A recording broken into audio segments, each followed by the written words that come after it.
भारत उनकी सीमा में घुसा और मारकर चला आया, उनको भनक तक नहीं लगी।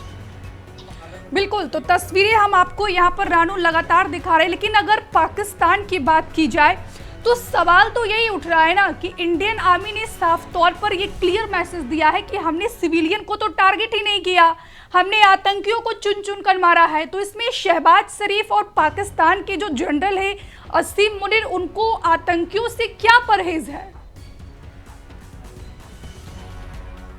नहीं देखिए, बिल्कुल ही कार्रवाई जो है वो पूरी आतंकवादियों के खिलाफ है, लेकिन शहबाज शरीफ भड़के हुए हैं, घबराए हुए हैं। उनकी घबराहट बता रही है कि उनके अंदर किस तरीके से भारत का डर बैठा गया है, और वो ये तक कह रहे हैं कि 80 एयरक्राफ्ट लेकर आया था भारत कार्रवाई करने के लिए। ये डर बता रहा है, क्योंकि उनको समझ ही नहीं आ रहा है कि इतनी बड़ी कार्रवाई हो गई तो 2-4 एयरक्राफ्ट नहीं 80-90 एयरक्राफ्ट होंगे। तो ये डर बता रहा है कि उनके अंदर कितना भय है भारत का, कितना खौफ है, कितना डर है, और यही वजह है कि वो अनाप शनाप बयान दे रहे हैं कि 80 एयरक्राफ्ट लेकर इंडिया गया था। अगर 80 एयरक्राफ्ट रानू, मैं आपको यहाँ पर रोकना चाहूंगी। एक बड़ी खबर आ रही है कि पाकिस्तान के पूर्व विदेश मंत्री बिलावल भुट्टो बिल्कुल तरीके से पागल हो चुके हैं, बौखला गए हैं, लगातार पता नहीं क्या अनाप शनाप बोलते रहते हैं। और एक बार फिर से जो है बिलावल भुट्टो ने नेशनल असेंबली में कहा है कि पाकिस्तान को जवाब देने का पूरा हक है और भारत को इसके लिए तैयार रहना चाहिए।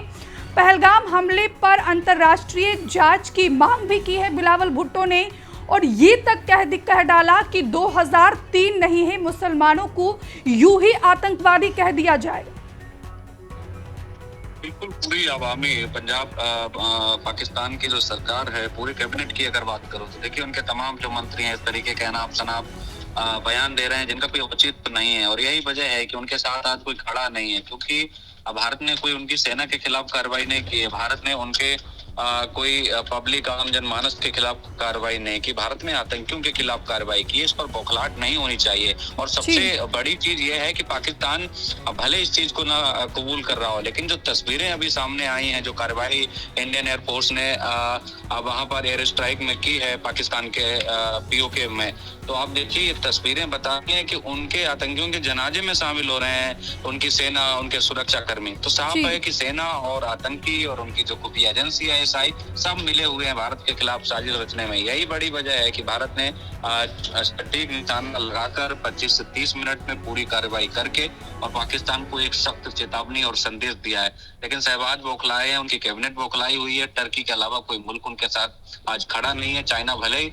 बैकअप दे रहा हो, लेकिन सामने से फ्रंटली नहीं, वो भी आ रहा है कि हम इस मामले में आपके साथ खड़े हैं।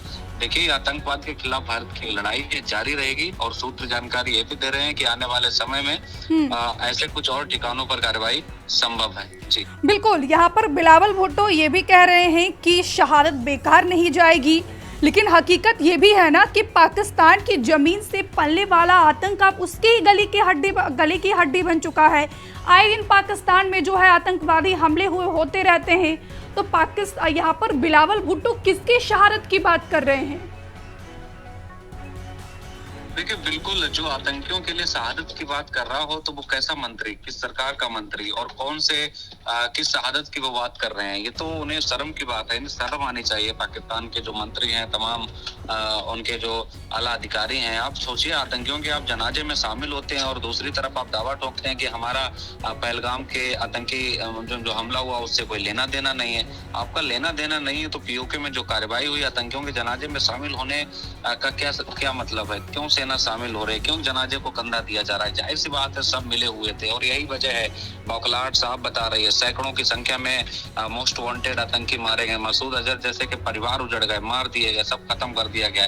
तो बौखलाहट बता रही है कि डर है, भय है, और इसीलिए अनाप शनाप बयान दे रहे हैं कि भारत 80 एयरक्राफ्ट लेकर आया था। अगर 80 एयरक्राफ्ट लेकर जाता तो पीओके के अलावा पाकिस्तान के और कई शहर तबाह हो जाते।